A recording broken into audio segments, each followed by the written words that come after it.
Hello, my name's Denise. I have a blog called onmymind.heritagecrafts.net. On that blog I discuss the life changes I've been going through for the past few years, some of the things I've learned, and where I'm going from now on since I'm in a new chapter of my life. I love to spin. I love to knit. I love animals. I work at a library. I love kids. So it's kind of, I like to cook. It's kind of just my life and what I'm doing with it now. So today I'm going to talk about two different topics. One is about a spinning project I started about 5 weeks ago. I put a blog post called Choose Your Spin Style, where I decided whether or not I wanted to spin my roving from the end or from the fold, where you fold the fiber over your finger. So I chose to spin it from the fold. So I do have my finished fiber here that I'll show you. The other topic is also on my blog post about 2 weeks ago, I posted a story about organizing my life one room at a time. This is the room I organized. It is my guest room / bunny room / craft room because, I don't have a lot of space. So this is my bunny room. If you want to see, I have Miss Cosette here. She's likes to visit me while I'm talking in here, and sometimes I do my story times in here.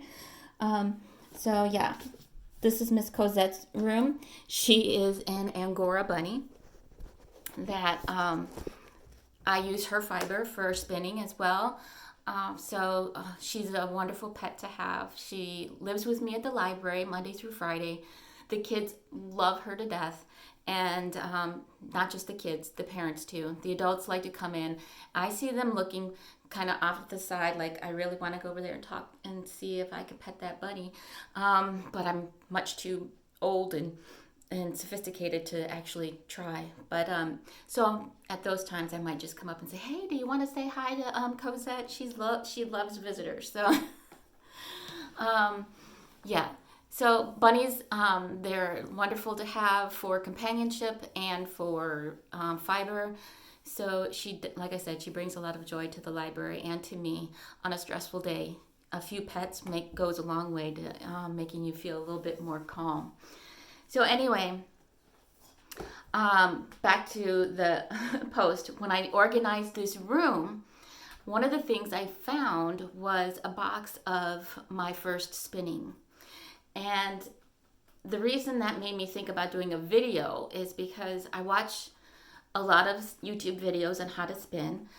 I am self-taught, so I use a lot of videos to help me get better.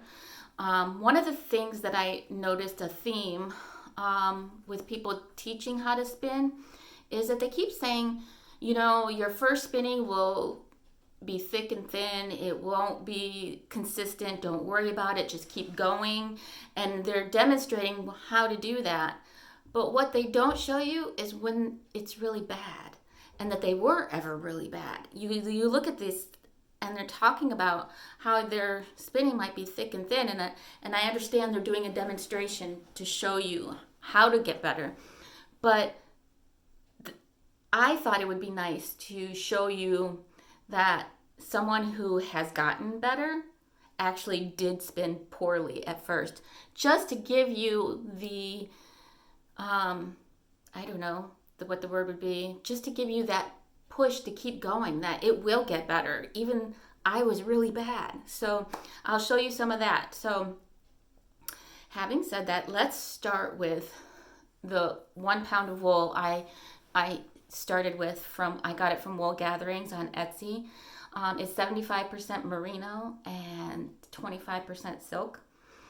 And I'm very happy with this yarn, mainly because it's the first time I've been able to spin multiple skeins and have it all be balanced and all be similar in weight so that it would be able to do a whole project.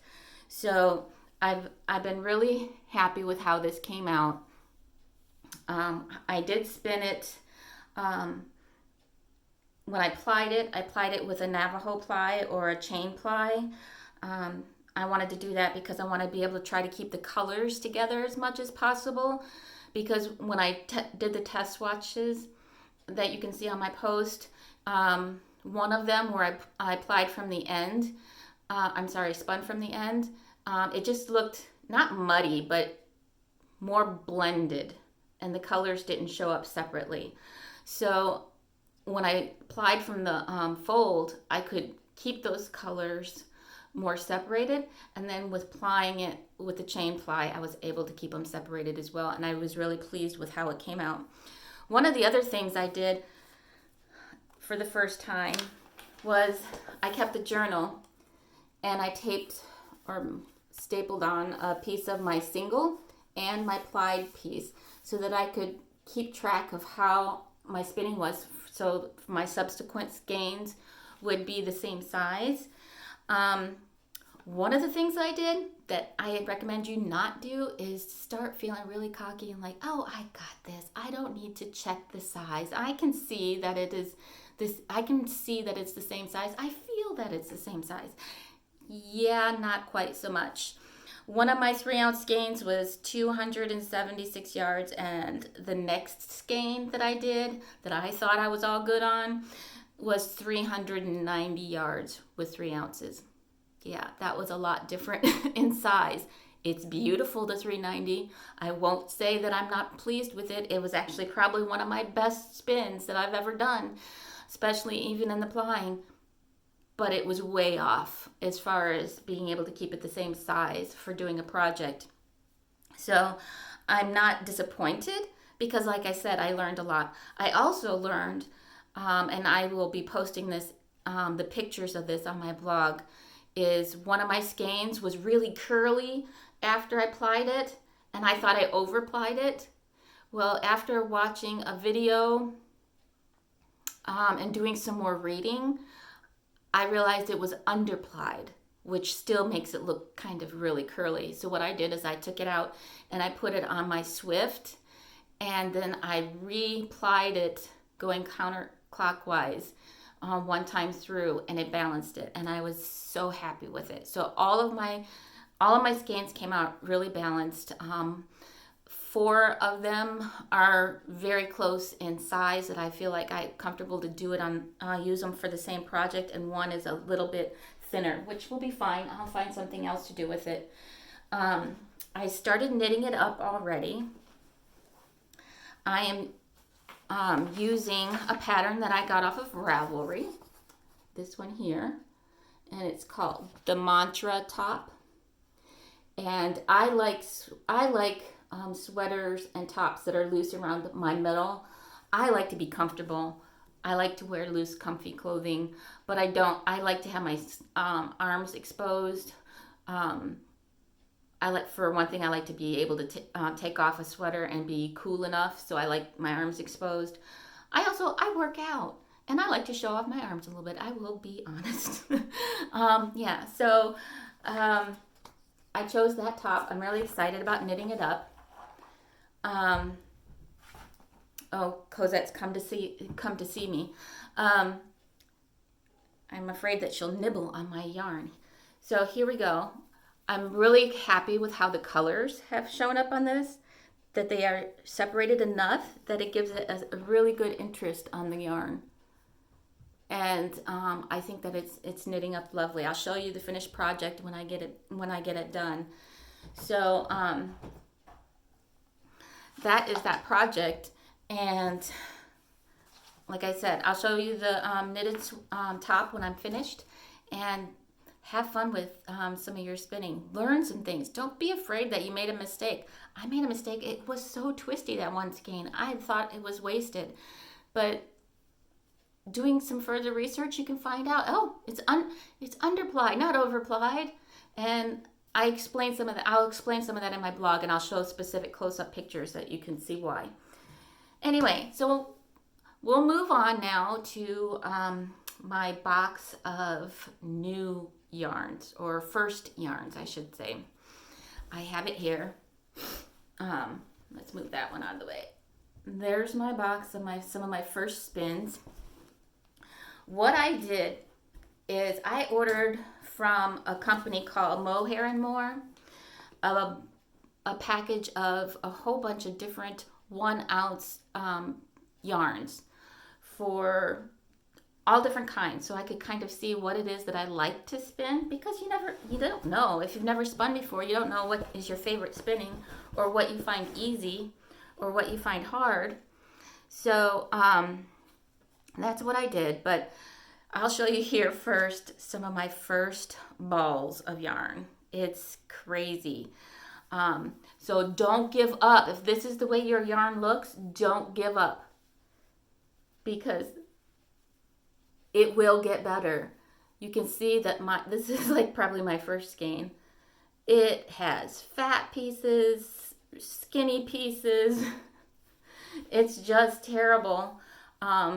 If you look here, there's some over twisted pieces. Here, I'll show you some more over twisted. There's really over twisted pieces in here. Yeah.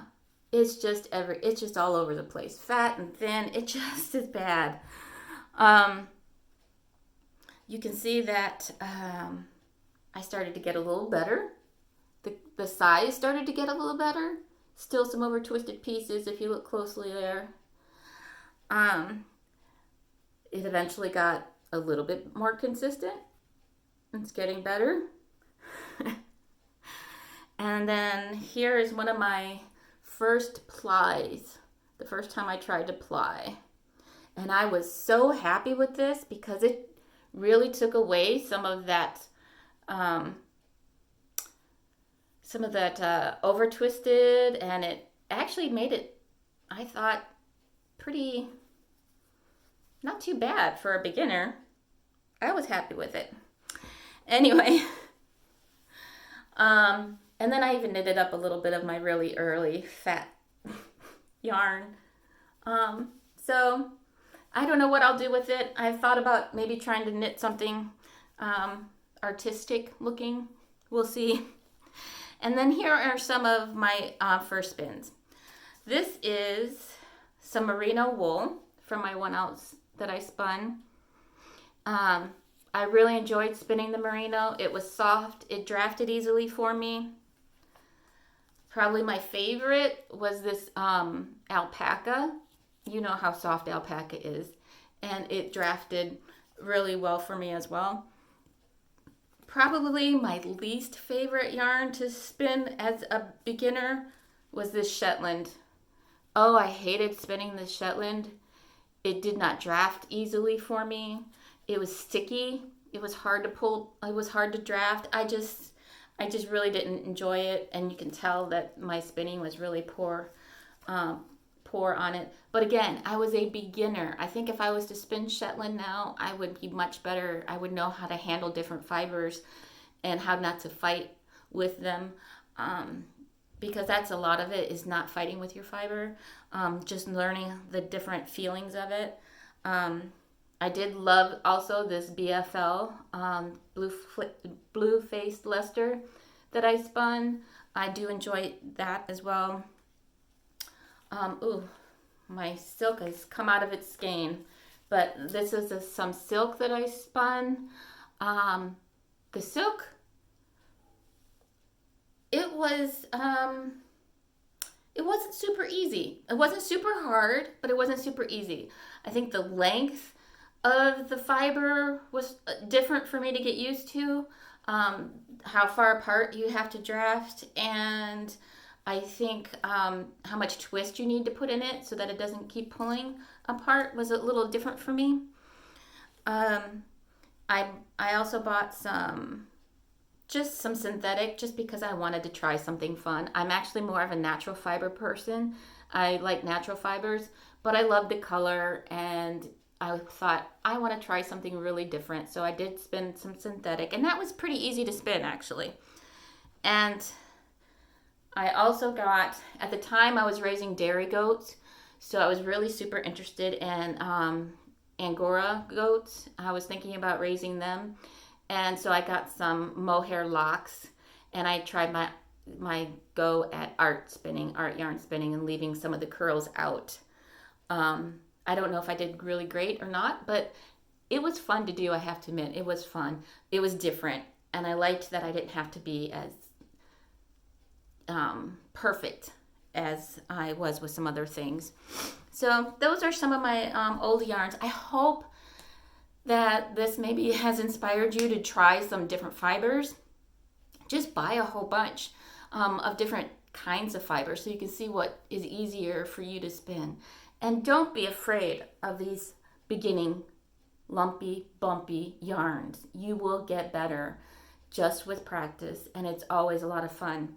So I have some ideas of some other things I might like to video or blog about. If there's something that you would like to hear about or see, please let me know in the comments. I'm thinking about showing you some different inexpensive drop spindles, because drop spindling was something I could not get the hang of until I got better, until I could do spinning on a wheel. Some people are the opposite. Some people do the spindles first and then go to a wheel. I could not figure out a spindle. I had one for a couple of years, could not figure it out, could not get the drafting down until I figured out how to draft on a wheel. So I have some inexpensive ideas for making some homemade drop spindles. So if you're interested in that, let me know. I'm thinking about doing it. I use that often at the library. I do projects with the kids with some really inexpensive drop spindles. So that's what I have for today. I hope you guys have a good week. Take some time for yourself. Take some time to do something fun, something that you enjoy, and have a good week. Bye.